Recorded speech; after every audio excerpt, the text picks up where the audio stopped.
उनको कुर्बान किया गया। ख़ास तौर से जंग शामली के बारे में मशहूर है। और इसी तरीके से मौलाना जाफ़र थानेसरी, जिनको अम्बाला के महाज पर जिम्मेदार बनाया गया था, जब इनसे लड़ाई हुई थी तो उस वक्त इन्होंने बहुत ही जुर्रत और हमीयत के साथ अंग्रेज़ों से मुकाबला किया था।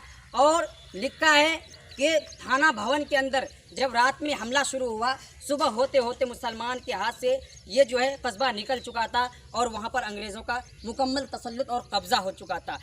2 साल के बाद जब उस जगह को खंगाला गया, देखा गया 132 नाशे दरख्तों से लटकी हुई मिली थी। तो कोई जगह ऐसी नहीं थी शामली से लेकर क्या कहते चांदनी चौक से लेकर लाल किला तक, जामे मस्जिद तक, जहाँ पर हमारे उलमा की, बिरादरान वतन की, मुसलमानों की गर्दन न लटकी हुई है और उन्होंने अपनी जान का नजराना पेश न किया हो। तो इस वक्त मुल्क हिंदुस्तान के अंदर क्या हो रहा है, वो गंगा जमनी तहजीब और वो तगोधोप और वो मेहनत जो हमारे फ्रीडम फाइटर्स ने, फोर फादर्स ने, आबाओ अजदाद ने इस हिंदुस्तान को आज़ाद होने के लिए कराया था, आज उस पे पानी फेरा जा रहा है। यानी हर देशवासियों को, यहाँ के नागरिकों को, यहाँ के ज्वेलर्स को उनका हक सही तरीके से नहीं मिल रहा है।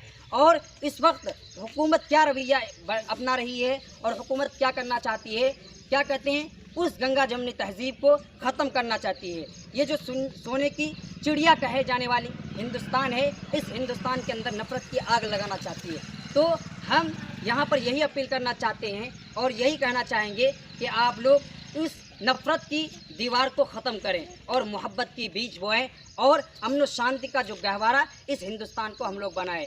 इंशाल्लाह ऐसा हम लोग करेंगे। और आज के दिन मैं अपने तमाम बच्चों को और अपने तमाम जो भी यहाँ पर हाज़रीन हैं सबको यही एक दर्स देना चाहूँगा, एक सबक देना चाहूँगा कि आप लोग अज़्म मुसम्मम कीजिए कि इंशाअल्लाह हिंदुस्तान के लिए, हिंदुस्तान की तरक्की के लिए और हिंदुस्तान को डेवलप देने के लिए जो भी हो सकेगा, जिस तरीके से भी हो सकेगा, हम लोग ज़रूर इंशाअल्लाह हर मोड़ पर, हर मैदान में क्या कहते हैं कदम उठाएँगे और कोशिश करेंगे। अल्लाह रब्बुल जलाल कहने से ज़्यादा नहीं।